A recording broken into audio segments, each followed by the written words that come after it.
하나님이 우리에게 주시는 말씀 마태복음 6장 12절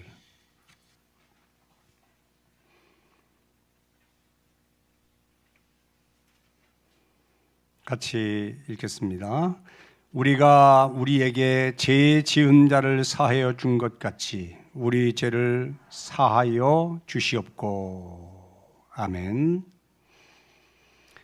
오늘은 주기도문 6번째 강해로 이렇게 기도하라, 용서라는 주제로 말씀을 선포하도록 하겠습니다. 시브리서 9장과 10장에 보면 연속적으로 예수께서 단번에 영원한 속죄를 이루셨다고 말씀하십니다. 죄사함은 딱 한 번 있는 거예요. 그 한 번으로 완전히 죄사함을 받고 구원을 받는 겁니다. 자, 그렇다면 예수 믿어 구원받은 저와 여러분은 오늘 이 기도는 해당이 안 되는 거죠. 왜? 죄사함의 문제 해결받았는데 예수님께서 죄사함을 위해서 기도하라고 말씀하셨으니까. 그러나 그렇지 않습니다. 요한복음 13장에 보면 예수님이 6월절 마지막 성찬을 거행하시죠. 한참 진행하는 중에 갑자기 일어서시더니 대야에 물을 떠다가 제자들의 발을 일일이 닦아주시기 시작하십니다. 그리고 베드로 순서가 됐어요. 근데 베드로가 발을 거둬들이면서 주님, 절대로 저의 발은 닦을 수가 없습니다. 그때 예수님이 내가 너를 씻지 아니하면 내가 너와 상관이 없다. 엄청난 말씀을 하시죠. 그래서 베드로가 그 말을 거둬들이고 주님, 그렇다면 내 발뿐 아니라 손과 머리까지 씻어 주십시오. 예수님 말씀하시기를 이미 목욕한 사람은 발만 닦으면 되느니라. 그 말씀을 하셨어요. 여기 목욕을 했던 말은 지옥 가는 죄를 해결받았다는 거죠. 그 죄에서 용서를 받았다는 거죠. 그래서 그 죄를 용서받아서 구원을 받은 사람은 다시는 그 죄 용서에 대한 기도도 할 필요가 없고 죄 용서를 받을 필요가 없다. 그러나 구원받아서도 육체를 가지고 이 세상에 살다 보면 이런저런 죄를 짓고 실수도 범하고 잘못도 하고 그렇기 때문에 용서는 필요하다. 그런 의미로 말씀하신 거예요. 우리가 주기도문을 상고할 때 늘 붙들어야 될 것 중에 하나는 기도의 대상이 누구냐, 나는 누구에게 기도하느냐 하는 것을 재차 인식하면서 기도하는 거예요. 주기도문의 시작이 어떻게 됩니까? 하늘에 계신 우리 아버지요. 이 자체만 보더라도 주기도문은 하나님을 아버지라 부르는 자만이 드릴 수 있는 기도다. 그렇게 볼 수 있죠. 하나님의 자녀가 되었다는 것은 이미 죄 문제 해결을 받았고 예수를 믿음으로 구원받은 거니까 이 본문에서 주기도문에서 말씀하시는 죄사함은 용서를 말씀한다는 거예요. 용서. 물론 우리 주기도문에 보면 죄를 사하여 주신 것처럼 죄라고 나오는데 죄는 헬라어의 하마르티아죠. 그런데 여기서는 오펠레마라고 하는 과오, 빚 또는 잘못, 과실 그런 단어를 썼단 말이에요. 그것만 보더라도 그 말씀이 그 뜻이 아니라는 것을 알 수가 있는 겁니다. 우리가 산상수훈 그러면 마태복음 5장, 6장, 7장을 말하는데 예수님께서 너무 중요한 말씀을 주의 백성들에게 하신 거잖아요. 그래서 황금률 그렇게 말씀하는데 제가 살펴보니까 마태복음 5장, 6장, 7장 3장에서 정말 중요한 말씀을 단막 많이 말씀하셨는데 예수님이 거듭 다양한 각도에서 말씀하신 가장 많은 분량을 차지한 주제는 사람과의 관계입니다. 관계에 따른 용서 문제를 아주 심도 깊게 그렇게 다루셨어요.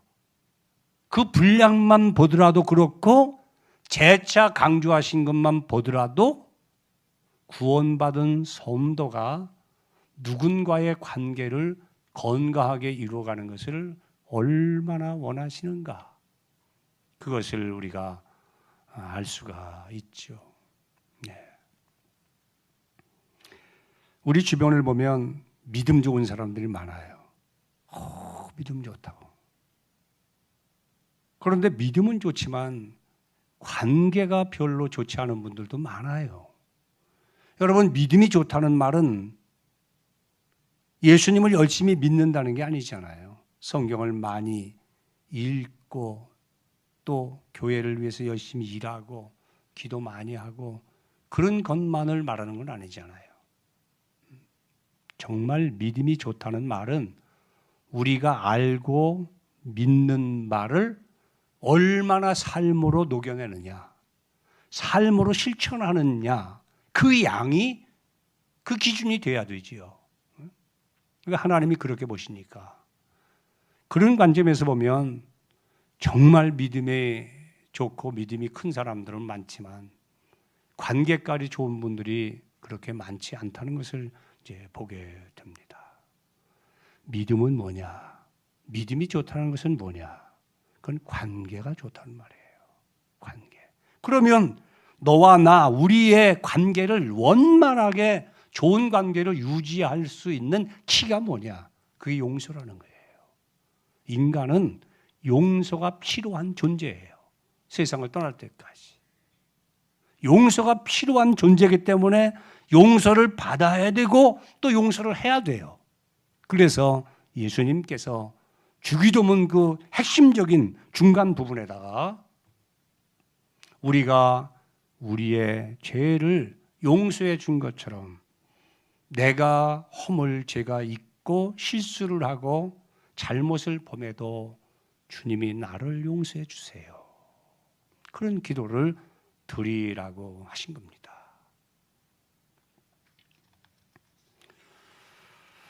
자, 5장 한번 보실까요? 한 장만 넘겨보십시오. 5장 23절,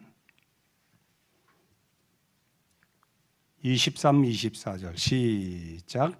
그러므로 예물을 제단에 드리다가 거기서 내 형제에게 원망 들을 만한 일이 있는 줄 생각나거든 예물을 제단 앞에 두고 먼저 가서 형제와 화목하고 그 후에 와서 예물을 드리라.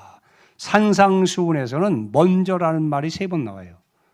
너희는 먼저 네 눈에 들보를 빼라. 그것도 관계죠. 그리고 너희는 먼저 그의 나라와 그의 의를 구하라.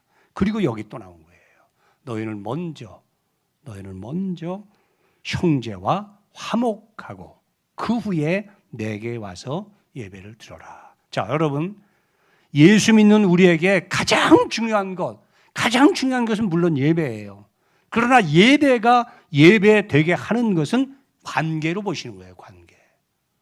내게 예배를 드리러 오다가 불현듯 어떤 사람, 그 형제라고 말하겠죠.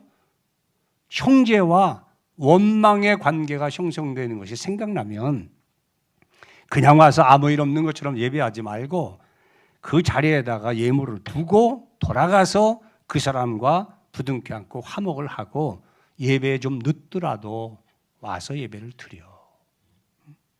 우리는 예배에다 포인트를 두지만 정작 예배를 받으실 그분은 예배를 드리는 너의 마음이 어떠냐, 그걸 받으시는 거거든요. 받으실 수 있는 마음은 형제를 너그럽게 용서하고 사랑하는 마음을 가진 자의 마음을 받으신다는 거예요. 그래서 우리가 이 말씀을 놓치지 말아야 돼요. 그리고 46절도 봐보십시오. 참 귀한 말씀이에요. 내가 너희를 5장 46절 내가 너희를 사랑하는 자를 사랑하면 너희가 너희를 사랑하는 자를 사랑하면 무슨 상이 있으리요? 세리도 이와 같이 아니하느냐?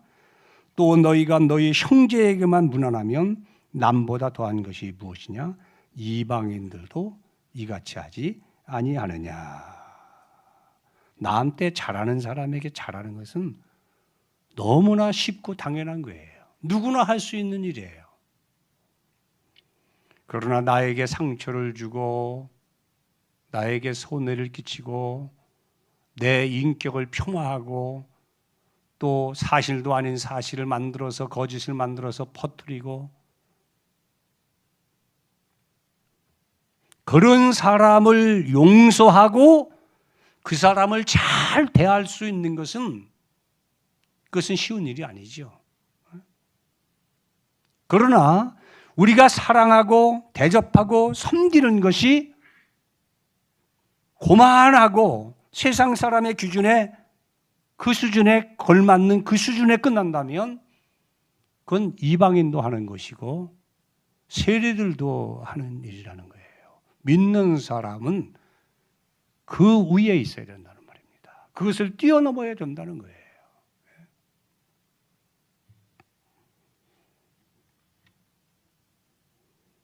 예수님께서 그렇게 하셨고 또 예수님이 그렇게 하라고 지금 말씀을 하고 계세요.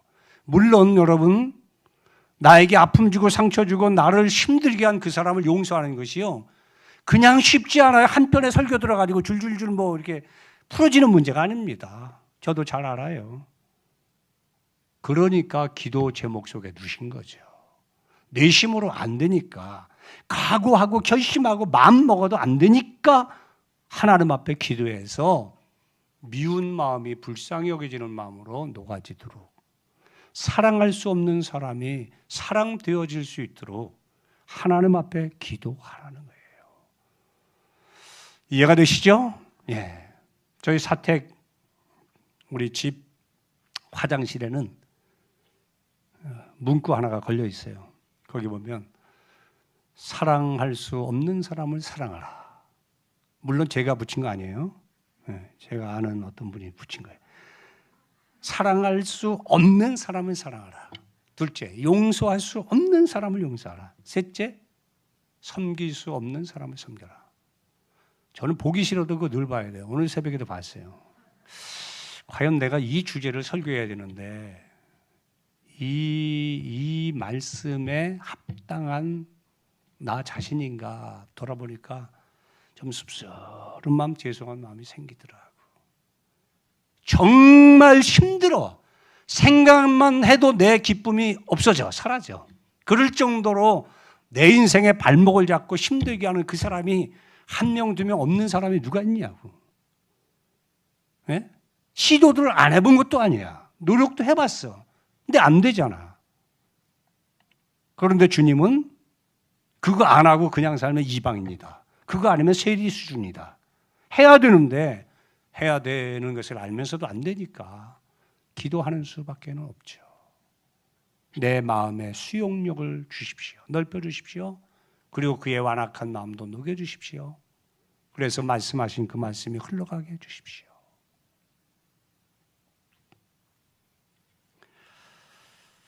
마태복음 18장 18절에 보면 우리가 잘 아는 말씀인데 진실로 너희에게 이르노니 무엇이든지 너희가 따라합시다. 땅에서 매면 하늘에서 매고 땅에서 풀면 하늘에서도 풀리리라. 여러분 마태복음 18장 18절은 매우 중요한 말씀이에요.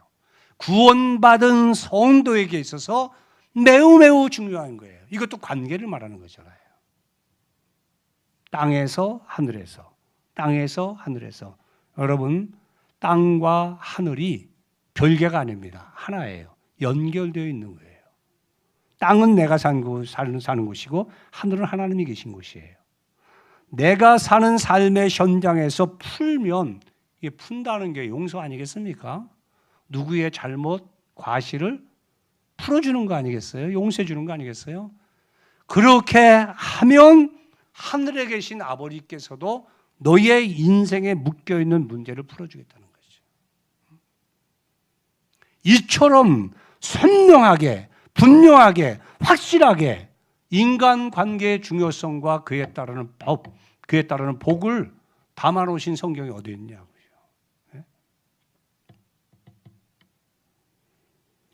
이 말씀을 듣고 있던 베드로가 예수님에게 묻죠. 주님, 다른 사람이 나에게 잘못을 범하면 몇 번 용서하면 되겠습니까? 70번씩 7번이라도 하면 될까요? 그렇게 묻죠. 그때 예수님께서 의미심장한 비유를 들어서 말씀하십니다. 어느 사람이 어느 임금에게 1만 달란트의 빚을 졌다는 거예요. 때가 됐는데 못 갚아. 그러니까 그 임금이 내 아내, 내 아들, 내 딸 내게 데려와. 내가 다 종으로 삼을게. 그때 그 말을 듣고 빚을 진 이 사람이 임금에게 달려가서 그 앞에 엎드려서 막 울면서 사정을 합니다. 성경을 보니까 임금이 그를 불쌍히 여겨 모든 빚을 탕감하여 주었더라. 몽땅 탕감해 줬다. 그랬어요. 그러니 이 사람이 뭐 뛸 듯이 기뻤겠죠. 춤을 덩실덩실 추면서 노래를 부르면서 기쁘고 즐거운 마음으로 이 소식을 자기 아내 자식들에게 전하기 위해서 집으로 달려가고 있어요. 그러다가 그 사람에게 100데나리온 빚을 진 친구를 만나게 돼요. 갑자기 그 기쁨이 사라집니다. 그리고 혈압이 올라요. 그래서 달려가서 그 친구의 목덜미를 잡아 흔들어. 빚 갚으란 말이야 이놈아 하면서 독촉을 하지요. 그때 그 친구가 자기가 임금 앞에 했던 그 모습으로 엎드려서 막 빌면서 사정을 해요. 친구야 조금만 기다려달라. 내가 갚을게.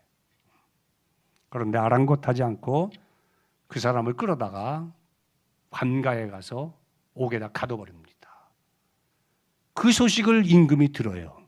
듣고는 임금이 탕감받은 그 사람을 부르잖아요. 그리고서 이렇게 말을 해요.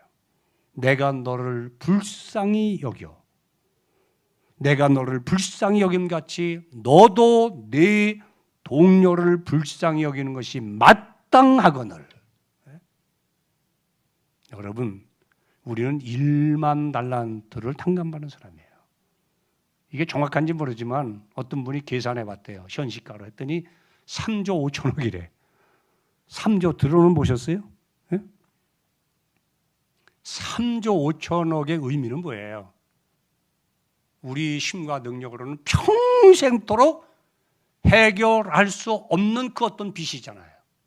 저는 그게 원죄로 생각되더라고요. 지옥 가게 만드는 죄라고 생각되더라고요. 그것을 독생자 예수님을 통해서 다 이루었다. 테텔레스타이. 내가 너의 빚을 갚았다. 한순간에 다 탕감받았잖아요. 그렇게 탕감받았다면, 그래서 구원받고 하나님의 자녀가 되었다면 너가 인간관계 속에서 100데나리온은 1000분의 1, 만분의 1도 안 돼. 그것을 용서해 주는 것은 부담이 없어야 돼. 그건 마땅한 거야. 정리하면 이래요. 구원받은 저와 여러분에게 있어서 형제를 용서하고 이웃을 용서하는 것은 부담이 없어야 돼요. 그냥 자연스러워야 돼요. 뭐 대단한 일이라고 생각할 필요도 없어요. 왜? 1만 달란트 탕감받은 것이 있기 때문에. 그냥 마땅하다 생각을 하고 용서해주고 풀어주고 놓아줘야 돼요. 할렐루야. 그 말씀이에요. 그 말씀이에요. 혹시 우리 가운데 누군가를 용서하는 일이 너무 부담스럽고 도저히 불가능할 것이라고 생각하는 분이 있습니까? 그 이유가 뭘까요? 첫째는 자신이 1만 달란트 탕감받은 자, 3조 5천억을 탕감받은 자라는 사실을 모르거나 아니면 탕감받지 못한 상태일 수 있다. 그렇게 보게 되는 거죠. 마땅한 거예요. 마땅한 거예요. 특별한 게 아니란 말이에요.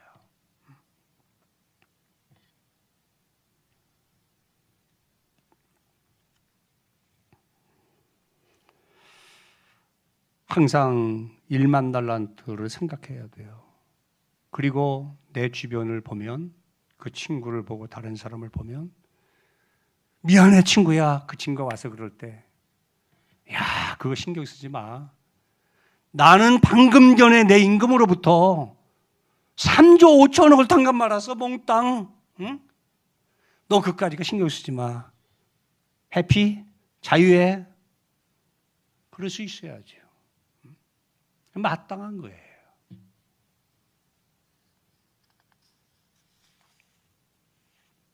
용서는 용서받는 사람이 주인공이 아니고 용서하는 사람이 주인공이에요. 또 용서는 용서받는 사람의 기쁨이지만 용서하는 사람의 기쁨은 천만이에요.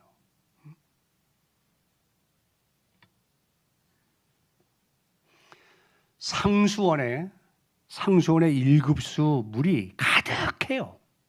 충만해요.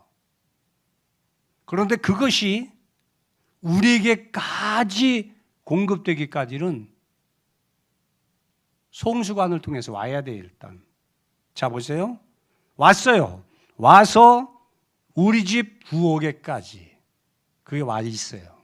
그래도 내가 할 일은 뭐예요? 수도꼭지를 틀어야 그 물이 내 물이 되는 거예요. 하나님이 우리에게 엄청난 은혜와 복을 충만히 준비해 놓고 계셔도 내가 용서라는 수도꼭지를 틀지 않으면, 풀지 않으면 그것은 나와 상관이 없는 거예요. 틀어서 마시고 먹고 쓰라는 거죠. 그 용서는 용서하는 사람의 복이에요. 그런 이야기 하시는 분이 있어요. 나는 다 좋아. 다 좋아. 예? 그런데 딱 한 사람만 안 좋아. 그럴 수 있죠. 그러면 다 좋고 70억 중에서 한 사람은 안 좋으니까 그 사람은 상당히 인격적으로 고무된 사람이에요. 좋은 사람이죠. 예? 그러나 하나님은 그렇게 보질 않아요. 그 한 사람까지도 좋은 관계를 만들라. 사람은 영물입니다. 영물이라 사랑하면 사랑하는 걸 느껴요. 미워하면 미워하는 걸 느껴요. 누구라 말하는 게 없어요. 근데 그냥 느끼는 거예요. 이게 영물이에요. 영적인 존재의 특징이에요. 영은 영을 아는 거예요. 지구상에 딱 한 사람밖에 없어. 꼴 보기 싫은 사람. 내가 미워하고 등진 사람 한 사람밖에 없어. 그런데 보세요. 그 한 사람으로 인해서 기도가 더 깊이 나갈 수가 없어요. 깊은 기도를 할 수가 없어요. 네? 기도만 해서 뭔가 좀 하려고 하면 그 생각이 나거든. 그 부분에서 걸려요. 제 말이 아니에요. 베드로전서 3장 7절에 보면 너희 아내를 사랑하라 그렇게 말씀하면서 아내는 더 연약한 그릇이요 생명의 은혜를 함께 누릴 자로 알아서 귀히 여겨라. 그러면서 뒤에 뭐라고 말씀했냐면 이는 너희 기도가 막히지 않게 하려 함이니라. 남편과 아내 사이가 가장 좋아야 될 사이잖아요. 그런데 그 아내와의 관계가 막혀 있으면 그러면 기도도 동시에 같이 막힌다는 거예요. 그러면 아내와의 관계뿐일까요? 모든 관계로 확대해서 해석을 해야 돼요. 사람과의 관계가 막히면 하나님의 축복도 막힌다. 그 관계가 열려지고 회복되고 풀어지면 동시에 모든 복도 풀어진다. 그렇게 보셔야 돼요.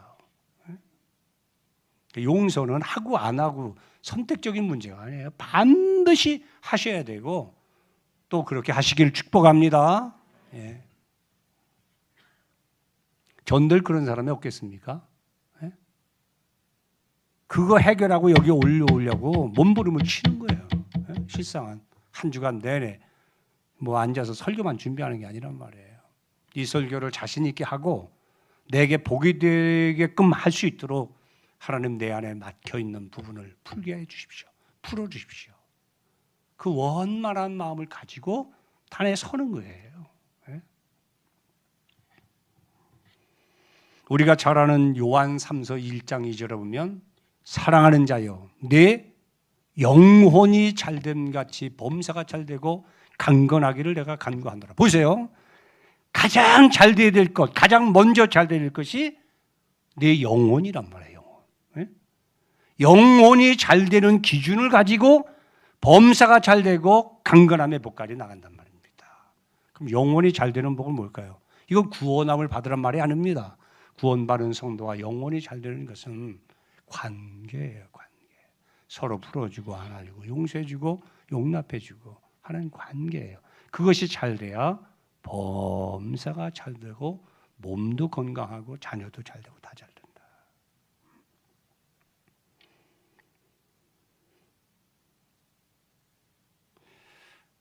제가 좋아하는 탤런트 중에 김원희, 김원희라는 자매가 있는데 어느 교회 집사님이신가 봐요. 그분이 어떤 기독교 방송에 나와서 간증하는 것을 제가 보고 들었는데 사회자가 그렇게 물어요. 예수님을 믿고 예수님을 만나고 달라진 게 뭐 있어요? 그랬더니 주저하지 않고 그 자매가 그런 얘기하더라고요. 미움이 사라졌어요. 그래요. 미움이 사라졌대. 대단한 일 아닌 것처럼 느껴지죠? 대단한 변화예요. 경쟁이 치열한 그 연예계 그 환경 속에서 시기, 질투, 미움이 얼마나 작동하겠습니까? 그런데 그게 싹 없어졌대. 그리고 이어서 하는 말이 같은 맥락인데요. 져주는 마음이 생겼어요. 그래요. 이겨서 뭐 하겠어요? 내가 이기면 그 사람 마음이 얼마나 아프겠어요? 그냥 쉽게 얘기해요. 응? 진짜 예수 만난 거죠. 예수님이 그렇게 사셨잖아요. 그 예수님을 모시고 나니까 예수님의 마음이 흘러가는 거예요. 흘러가는 거예요. 인간 관계 속에서 좋은 관계를 맺을 수 있도록 노력하고 매듭이 지지 않도록 좋은 모습을 보이셔야 돼요. 그리고 매듭이 젖어 있다면 그걸 풀 수 있도록 노력을 하셔야 돼요. 몸부림을 치셔야 돼요. 따라합시다. 인간은 용서가 필요한 존재다. 네, 용서가 필요한 존재예요. 우리가 이 말씀을 나누기 전에 지난주에 뭘 나눴죠? 우리에게 일용할 양식을 주십시오. 일용할 양식은 하루의 목숨을 연명할 수 있는 양식 그랬잖아요. 육신의 목숨이 유지되기 위해서 일용할 양식이 필요한 것처럼 매일매일 신령한 영적 삶을 살고 그로 인해서 복받아 살기 위해서는 용서가 필요한 거예요. 용서.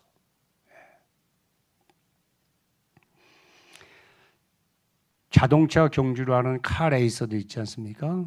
제가 오늘 자료를 보니까 그 사람들이 자기 전용 경기 차를 가지고 몰 때 직선로에서는요 250km, 280km, 300km, 시속 320km까지 달리는데요. 보셨죠? 휙 지나가 버립니다. 예? 그냥 휙 지나가요. 뭐가 지나가? 저기 가 있어요. 예? 그런데 그 시속 320km를 달릴 수 있는 카레이서가 여기 경서초등학교. 경서초등학교를 지나갈 때는 얼마로 달려야 되죠? 예?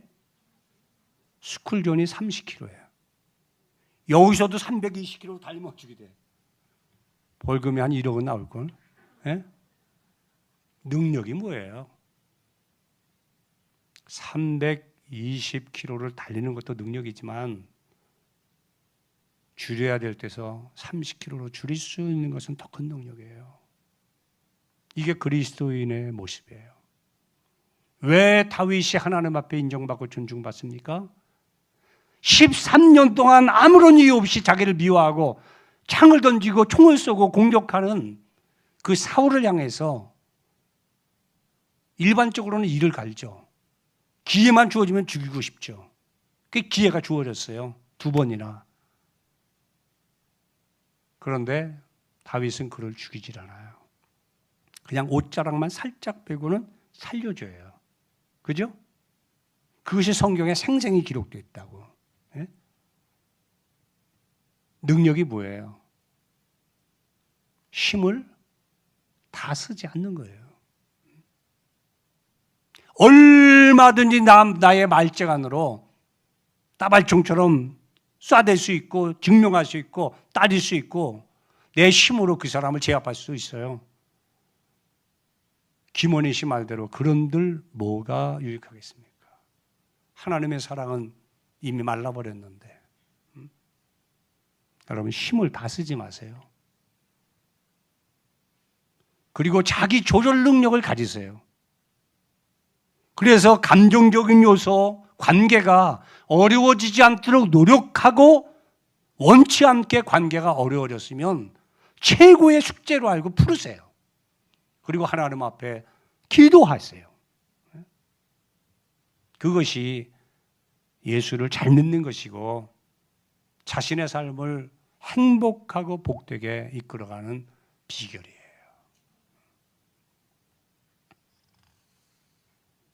오늘 말씀을 정리합니다. 그동안 여러분 용서받으셨죠? 용서받은 기쁨으로 살아오셨다면 이제는 용서하는 즐거움을 맛보십시오. 이 은혜 가운데 사시기를 주 예수 이름으로 축복합니다. 주께 가까이 날 이끄소서. 간절히 주님만을 원합니다. 채워주소서. 주의 사랑을 진정한 찬양 드릴 수 있도록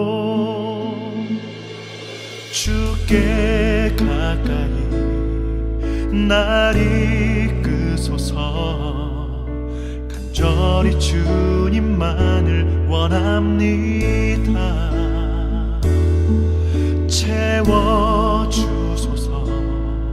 주의 사랑을 진정한 찬양 드릴 수 있도록 목마른 나의 영혼 주를 부르니 나의 맘 만져 주소서. 주님만을 원합니다. 더 원합니다. 나의 맘 만져 주소서.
날 이끄소서. 간절히 주님만을 원합니다. 채워주소서. 주의 사랑을 또